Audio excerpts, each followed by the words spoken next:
আসসালামু আলাইকুম। ডিকেজিএস ইউনাইটেড কলেজের অনলাইন ক্লাসে স্বাগতম। আজকে আমাদের পাঠ্য বিষয় হচ্ছে সংখ্যা পদ্ধতি। ইতিপূর্বে আমরা সংখ্যা পদ্ধতি নিয়ে আরও দুটি ক্লাস করেছি, যেখানে আমরা একটা দশমিক সংখ্যাকে বাইনারিতে এবং একটা দশমিক সংখ্যাকে অক্টাল এবং হেক্সাডেসিমেলে রূপান্তর করেছি। তো গত ক্লাসে আমরা বলেছিলাম যে একটি দশমিক সংখ্যাকে আমি যে কোনো ধরনের সংখ্যা পদ্ধতিতে রূপান্তর করতে পারবো। তো আজকে আমরা দেখব একটি দশমিক সংখ্যাকে আমি কিভাবে 3 ভিত্তিক বা 5 ভিত্তিক সংখ্যা পদ্ধতিতে রূপান্তর করব। তো যে কোনো একটি দশমিক সংখ্যা নিচ্ছি। ধরো একটি দশমিক সংখ্যা হচ্ছে 75.25 তো এই সংখ্যা পদ্ধতিকে আমি 3 ভিত্তিক সংখ্যা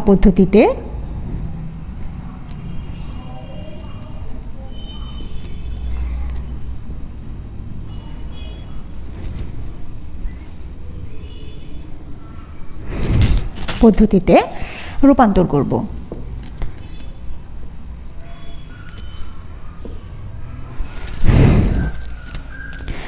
এর আগে আমাদেরকে দেখতে হবে যে 3 ভিত্তিক সংখ্যা পদ্ধতি আসলে কি।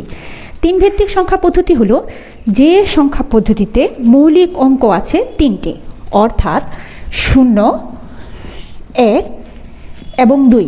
এই 3টি মৌলিক অঙ্ক নিয়ে যে সংখ্যা পদ্ধতি গঠিত তাকে বলা হয়ে থাকে 3 ভিত্তিক সংখ্যা পদ্ধতি। আর এই সংখ্যা পদ্ধতির বেস বা ভিত হবে 3। তো গত 2 ক্লাসে অনুযায়ী আমরা জানি যে এখানে যেই বেস থাকবে সেটা ধারায় আমাদের ভাগ করার প্রয়োজন পড়ে।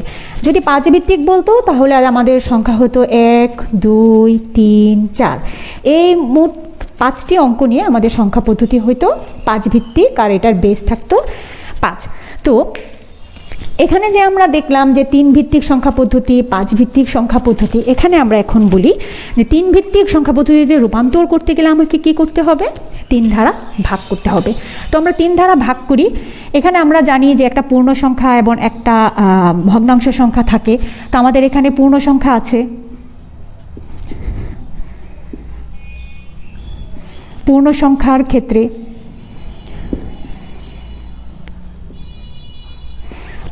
ক্ষেত্রে আমাদের কত? 75। এই 75কে আমাদেরকে কি করতে হবে? 3 ধারা ভাগ করতে হবে। তো ভাগ করি। যদি আমি 7-এর মধ্যে 3 ভাগ করি তাহলে 2 বার যাবে। আর যদি 5-এর মধ্যে দেই 15, 3 × 5 = 15। হাতে কিছু নাই। আর আমরা জানি হাতে যদি কিছু না থাকে তাহলে সংরক্ষিত মান হিসাবে 0কে সংরক্ষণ করার প্রয়োজন পড়ে। এখানে আবার আমি 3 নিচ্ছি। যদি আবারও আমি 3 দিয়ে ভাগ দেই তাহলে আমরা জানি 3 × 7 হচ্ছে 21, 3 × 8 হচ্ছে 24। তো 8 লিখলাম। এক্ষেত্রে আমার হাতে থাকে কত? 1। আবার যদি 3 দেওয়া নেই তাহলে কয়বার যাবে? 2 বার যাবে। আর যেহেতু 2 বার গেছে, 3 × 2 = 6, হাতে থাকবে 2। আবারও যদি আমি 3 দেওয়া দিই, কেন আমাকে আবারও 3 দেওয়া দিতে হবে?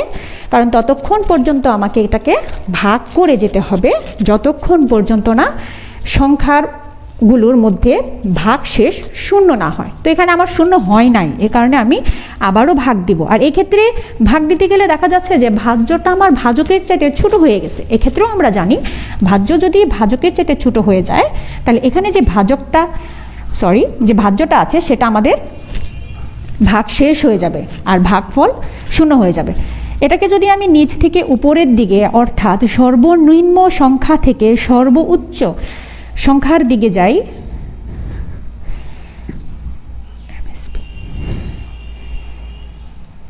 সর্বোচ্চ সংখ্যা থেকে আমি সর্বনিম্ন সংখ্যার দিকে এভাবে গমন করব, তাহলে আমার আনসার কি দাঁড়াবে?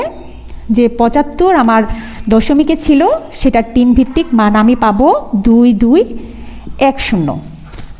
এখানে কত লিখব? 3। এখন আমি এখানে কি করব? ভগ্নাংশ যে পার্টটুকু আছে সেই ভগ্নাংশ সংখ্যার ক্ষেত্রে আমাদেরকে কাজ করতে হবে। তো আমরা জানি যে ভগ্নাংশ সংখ্যার ক্ষেত্রে আমাদের অংশ হচ্ছে 2টি, একটা হচ্ছে পূর্ণ সংখ্যা আর একটা হচ্ছে ভগ্নাংশ সংখ্যা।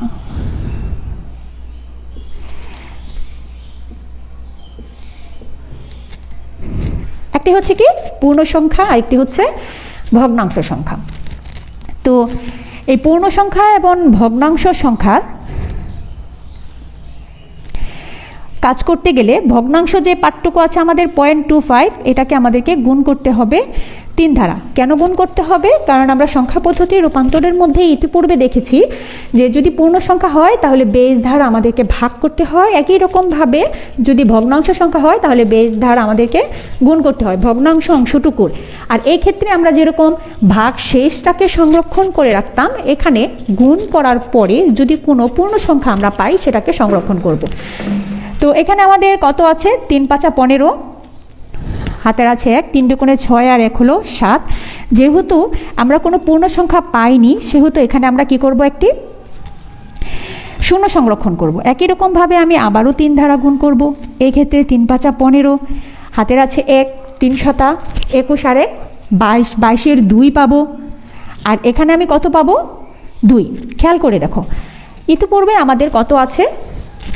25 ছিল দশমিক, এখন আবারও আমি 2, 5 পেয়ে গেছি। অর্থাৎ এই অঙ্কটাকে যতই বার আমি করি না কেন সেটা রিটার্ন করে আবারও মানে 2, 5-ই আসবে। তাহলে আমাকে এখানে কি করতে হবে? অঙ্কটাকে স্থগিত করে দিতে হবে। এই ক্ষেত্রে আমরা কিভাবে লিখব? 0.25 10 = 0.02 ডট ডট দিয়ে দিব। যেহেতু আমার আরও অনেক মান আছে সেগুলো আমরা করিনি। কিসে পাইছিলাম? 3 ভিত্তিক সংখ্যা পদ্ধতিতে। তো এখন আমরা এখানে 75.25 যেটা আমাদের দশমিকে আছে সেই মানটাকে যদি আমি 3 ভিত্তিকে লিখি তাহলে কত পাবো আমরা? 2210.02। আর এখানে আমরা 3 দিয়ে দিব। আর আমরা এখানে জানি যে এটা উপর থেকে নিচ দিকে আসবে, তাহলে এটা হবে আমাদের এমএসবি আর এটা হচ্ছে আমাদের এলএসবি। যেই সংখ্যাটাকে আমরা আগে লিখব সেটাকে আমরা এমএসবি ধরে নিব। আমরা এমএসবি থেকে এলএসবিতে যাচ্ছি, আবার আমরা এমএসবি থেকে এলএসবিতে আসছি। কোন দিকে যাচ্ছি সেটা আমাদেরকে অ্যারো চিহ্ন সাহায্যে দেখাই দিতে হবে, দেখায় না দিলেও সমস্যা নাই। তো এটাই হচ্ছে আমাদের আনসার। তো একটি দশমিক সংখ্যা থেকে আমরা কিভাবে কাজ করতে পারি সেটা আমরা এখানে দেখলাম।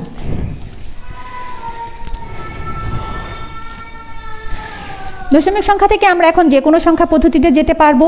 যেহেতু আমি আগেই বলে নিছি যে দশমিক সংখ্যা থেকে কোনো সংখ্যা পদ্ধতিতে যাইতে হলে সেই সংখ্যা পদ্ধতির বেস দ্বারা পূর্ণ সংখ্যার ক্ষেত্রে আমাদেরকে ভাগ এবং ভগ্নাংশ সংখ্যার ক্ষেত্রে আমাদেরকে গুণ করতে হবে। এখন আমরা একটা কাজ করব যে একটি সংখ্যার বাইনারি মান আমি ভাগ করা ছাড়া কিভাবে করতে পারি সেটা দেখব। তো এটা হচ্ছে আমাদের রেজিস্টার্ড আকারে। রেজিস্টারটা হচ্ছে এরকম 1, 2 দ্বিগুণ হয়ে আসবে। 1-এর দ্বিগুণ 2, 2-এর দ্বিগুণ 4, 4-এর দ্বিগুণ 8, 8-এর দ্বিগুণ 16। তো এই রেজিস্টার আমি কতক্ষণ পর্যন্ত এরকম দ্বিগুণ করে নিতে থাকবো সেটাও নির্ভর করবে আমি কত এর দশমিক মানের বাইনারিটা বের করব সেটার উপরে। এখানে হতে পারে আমি 6-এর বাইনারি বের করব, তাহলে আমাদের এখানে 8 আর 16 যে মানটা আছে সেটা 6-এর থেকে বেশি আছে। এই কারণে এই দুইটা রেজিস্ট্রেশনের মান হবে না, রেজিস্টারের মান হবে না। তো এখানে আমাদের 6 আছে। তো 6 কিভাবে বের করব আমি দুইভাবে বলে দিচ্ছি। তো একটা হচ্ছে আমরা যোগ করে করতে পারি, আর একটা হচ্ছে আমি বিয়োগ করে করতে পারি। যোগ করে কীরকম? 4-এর সাথে যদি আমি 2 যোগ করি, যে সংখ্যাগুলো আমি যোগ করব সেই সংখ্যাগুলোকে নিচে আমি 1 ধরে নিব, তাহলে 4 আর 2 যোগ করলে 6 হচ্ছে। 1-এর মান আমার নিতে হচ্ছে না। আবার আমি আরেকটা নিয়মে বলি, এই ক্ষেত্রে যদি আমি করি তাহলে আমার যে মানটা থাকবে সে মান থেকে প্রথম রেজিস্টার নাম্বারটা আমরা বিয়োগ করে দেব, তাহলে আমার অবশিষ্ট থাকে কত? 2। যে সংখ্যাটাকে বিয়োগ করতে পারবো সেই সংখ্যার নিচে আমরা একটা 1 ধরে নিব। এরপরে আবার কি আছে এখানে? 2। যেহেতু 2 আমার আছে, এখানে 2 আর 2 বিয়োগ যায়, সো বিয়োগ করে দিব, তাহলে এখানেও 2-এর নিচে আমার 1 হবে।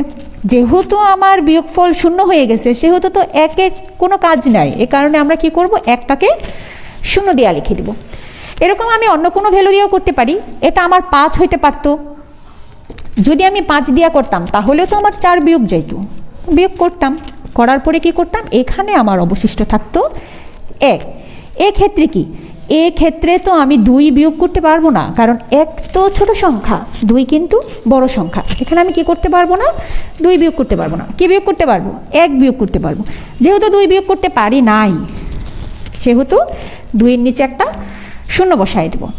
আর 1 বিয়োগ করা গেছে, তাহলে 1-এর নিচে একটা শূন্য বসাই দেবো। তো এটা হচ্ছে নিয়ম, যে একটা দশমিক সংখ্যাকে যদি আমি রেজিস্টারের মাধ্যমেও বাইনারি মান বের করতে চাই, তাহলে এরকমও আমি বের করে নিতে পারবো। তো 5-এর বাইনারি আমরা এখানে কত পাইছি, 101। তো মূলত এটা আমরা শিখব হচ্ছে একটা দশমিক সংখ্যার অক্টাল মান বা হেক্সাডেসিমেল মান নির্ণয় করার জন্য। এখানে অক্টালের সংখ্যাগুলো কত পর্যন্ত সেটা আমরা দেখি। অক্টাল সংখ্যা হচ্ছে 0, 1, 2, 3, 4, 5, 6, 7 এই পর্যন্ত। তো এই মানগুলার যদি আমি রেজিস্টারের মাধ্যমে করি, তাহলে আমাদের কতটুকু লাগে দেখো, আমাদের ভ্যালু লাগে 1, 2, 4। এই 3টার মান যে আমরা লিখছি, এই 3টা মান যদি আমরা যোগ করে দেই, তাহলে আমাদের কত আসে, 3টা মান আমরা যোগ করলে সর্বোচ্চ মান পাই 7, যেটা অক্টালের বেসের সমান।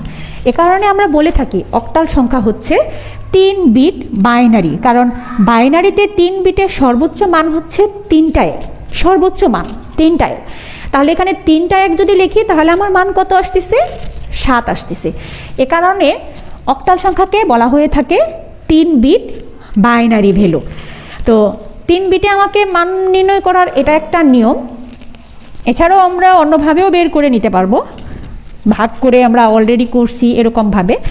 তো আজকে আমরা দেখব যদি একটা অক্টাল সংখ্যা দেওয়া থাকে, সেই সংখ্যাটার কিভাবে আমরা বাইনারি নির্ণয় করব। তো এখানে আমরা যে কোনো একটা অক্টাল সংখ্যা লিখতেছি, যেমন 7, 4, 3, 1.53। তো এখানে আমি অক্টাল এই সংখ্যাটাকে এতকে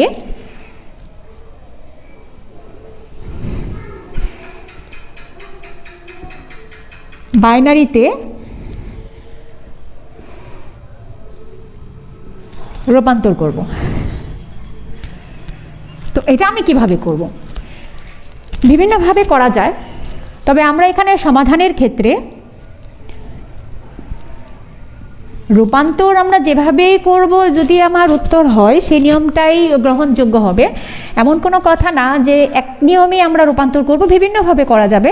তো আমি এখানে 7, 4 যেই মানগুলো আছে, 3, 1.53, এই সংখ্যাগুলোকে একটু দূরে দূরে রাখলাম। কি করব, আমি সরাসরি সংখ্যাগুলো বাইনারি মান বসাই দেব। তবে তার জন্য আমি কি করব, একটু রাফ করব, সাইডে একটু রাফ করব। তো রাফ করার ক্ষেত্রে আমরা কিভাবে রাফ করব, ওই যে আমরা বের করছিলাম 1, 2, 4 এই সংখ্যাগুলো দিয়ে আমরা এটা মান বের করব। তো প্রথমে আমি কি করলাম, প্রত্যেকটা সংখ্যার মান যে আমি বের করব, এ কারণে একটা অ্যারো চিহ্ন দিয়ে দেখায়া দিলাম যে কার জন্য আমি কোন মানটা বের করতেছি। প্রথমে 7 আছে, তো 7-এর বাইনারি যদি আমি বাইর করতে যাই, আমরা জানি 4, 2 আর 1 এই 3টা যদি যোগ করি তাহলে আমাদের 7 হয়। তাহলে 7-এর বাইনারি কত হবে, 3টা 1।